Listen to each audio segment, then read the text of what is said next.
Hi, Molly. Uh, Hi. Can you just give a short introduction to the piece Anatomy is Destiny? Sure. So this piece was written about almost 2 years ago now for the Boston-based violinist Adrian Anantawan, also Boston-based pianist Leigh McAllister. It was commissioned by Adrian as part of a grant he got from Live Arts Boston, focusing on developing a program featuring musicians with what he calls like limb differences or basically with physical disabilities. So Adrian was born without a right hand, so he plays violin with a splint attached to the bow. Leigh was born without a left hand or strong left hand, so she usually just performs like one or two notes in the bass note of her left hand while playing piano. And of course, myself, I also performed on the program a little bit, and I have an impaired left hand from a previous car accident. So this work, Anatomy as Destiny, was written for Adrian and Leigh. So with the scoring of violin and piano, and specifically considering their physical differences or how that can inform the actual musical fabric of the work.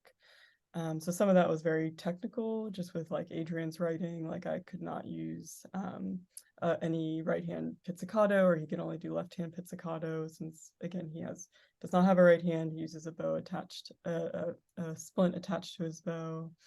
And with Leigh, some technical things such as considering certain intervals on the left hand side are not greater than an octave, etc.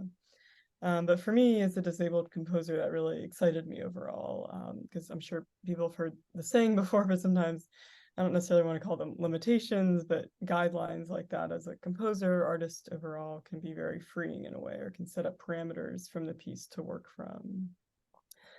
So with this work, I tried to start from almost this place of feeling like parameters or restrictions of a lot of sustained tones, not too much activity, and eventually it moves to much more activity and motion with both instruments. And I think that structure of the piece overall really reflects the title of Anatomy is Destiny, which I think hopefully Adrian and Leigh can relate to as well as myself. Of realizing that this anatomy that either you're born with, like some of us, congenital disability, or acquired, such as myself, is really just this lifelong process of realizing your own anatomy is a way of destiny in a way, or is a way of realizing yourself in the world and trying to embrace that really rather than deny it. And writers understand the both has a, let's say, physical disability, correct, Yes. right? And how what was approach for you? How you let's say how you work with them in order to write a piece what could be easily performed by somebody? What was methods or techniques or approach? Mm.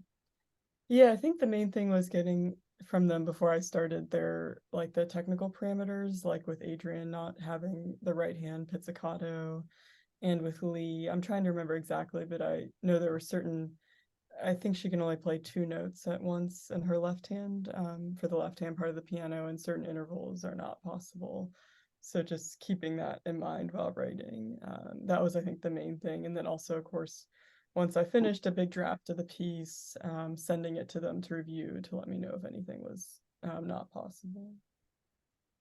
And how long it took this process composed? I think it took me about 3 or so months to write, or 2 to 3 months. It's like a shorter piece, it's about 5 minutes long.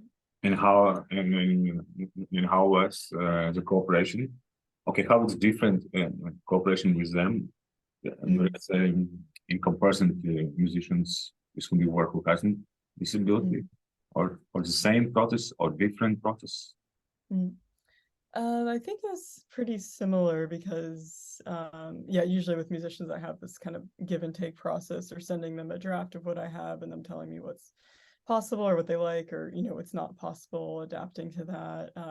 Of course, I think with physically disabled musicians, it's a little more of a give and take in a way, with just, again, those certain parameters they set out, which is interesting as a disabled composer working on the piece, because sometimes you have this thought like, oh, if I was working with a so-called non-disabled pianist per se, you wouldn't be thinking about certain limitations. But I feel like that's almost even, the ableism in myself in a way, trying to fight those urges, which I really like, again, that challenge, like in the end, but it's interesting in the moment because you think like, because as a composer, I think I'm so used to writing for non-disabled musicians or those parameters kind of, and not tightening it more. But again, that really excites me in a way in the end, and it forces me to confront, again, my own ableism or assumptions about performance overall. So that was definitely a change. And I would also add too, I performed like a arrangement of a song of mine titled The End with or I sang the vocal part, which deals with like the end of physicality and movement. And that was really rewarding as well to really perform that with other disabled musicians. Got it. And do, do you learn, what was the learning? Do you learn something new about in this cooperation about music as well? About music overall, or Yes. I think just, I mean, especially in the arrangement with them that I sang, that was really exciting for me, maybe because of more practically, I didn't have to play another instrument, or so I could focus solely on singing. And that was really rewarding. And I think we definitely hope to do more together. And what was the main message of the piece? The main message of Anatomy is Destiny is, again, really just like realizing that, one's anatomy is their ultimate destiny, or trying to embrace that rather than deny it or conforming to something else. And maybe what is compositional ideas of the piece? Sorry, what was it? The composition? Compositional ideas or approach to the piece. Yeah, the piece, sorry, I'm just like looking at my program note, but it focuses on, like, it starts in a more kind of static structure. I think what might be like a perceived idea of physical limitation or lack of difference, and it eventually moves to a more like motion-filled structure, lots of movement between both parts. And I think, again, trying to reflect that eventual embrace of one's own body, not necessarily just through own movement, but more just like in mentally as well, or interiorly. And what would you suggest for composers who has not experienced working with with musicians with disabilities, but they would like to try out? What would be your three suggestions for them? I think definitely trying to gather, before one starts on the piece, the musicians, any sort of parameters they might have for, especially with physical disabilities, or for performing, again, just like certain technicalities on their instruments, certain intervals that are easy or not so easy for them, I think is really important. And I think just anything that really feels good or not so good for them to play on their instruments, or singing, etc. But you have your own disability as well, right? Yes. Can you tell a little bit about that? Yeah, I have an impaired left hand from a car accident about 20 years ago. And this have it, let's say, is it influence your music or not? Definitely, especially, I mean, I feel like it's always kind of influenced my music, but especially in the past 5 or 6 years or so, once I discovered disability studies and ideas about the social construction of disability, that definitely motivated me even further to explore that publicly in my work. But did your disability somehow give you some kind of new perspectives on new learnings in music as well, or music sounds? And I think it definitely encouraged me to work with electronics more, because electronics, in my view, goes kind of infinitely beyond the immediate ability of the player. So, because I think sometimes that frustrated me, especially as I was growing up in the music world, these assumptions about, what a performance should be, or the expected ability and almost even virtuosity of a player. And electronics, again, in my view, kind of explodes that idea, or goes infinitely beyond that, which really excites me. And of course, I like the aesthetics or sound world generally of electronics overall. So that's certainly one big aspect of it. and in what way your disability has shaped your career? It certainly brought me into like conversation and collaboration with, I think, tons of, interesting people across like especially disability activism, other disabled artists, just curators, academics, etc.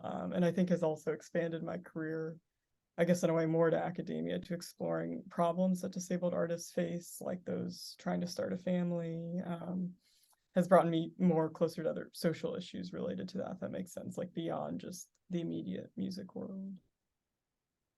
And how do you imagine a more accessible or more inclusive musical world? Yes, what it could be.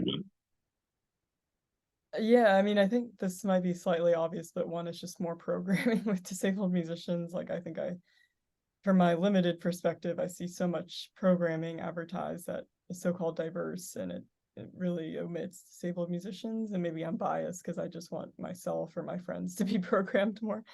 But it just fascinates me how I think the arts world gets away with it so much. And there's like almost no questions asked, and because I think a lot of people shy away from disability, or there's a strong stigma of it, or they think it's not the right term to say. But it really is a legitimate identity minority. Even if you look at the statistics, it's one of the largest minorities worldwide and in the US. And that's why I think it's really important to claim it as a legitimate minority, because it's not even a matter of representation. I feel like it even affects economics of disabled people, like the legitimate recognition of them with Social Security, again, economic savings, etc. And that's why I think it's so important in all areas to, again, recognize that this legitimate minority rather than trying to push it to the side. And what principles or approaches could be used, right, for creating the musical compositions for musicians who has these physical disabilities? What would you suggest? Yeah, I think it really varies on the musicians you're writing for, to be honest, because most of them I've written for are playing kind of more traditional instruments like violin and piano. Some of them are, I haven't written for musicians like this yet, but some of them are playing more adaptive instruments or new music technologies. I think it's really just trying to keep the musicians, whoever you're writing for, involved in the process, from the start to finish, and keeping them informed and feeling like it's a collaborative environment, rather than, again, like forcing upon a certain music or style or way of playing that doesn't feel comfortable to them.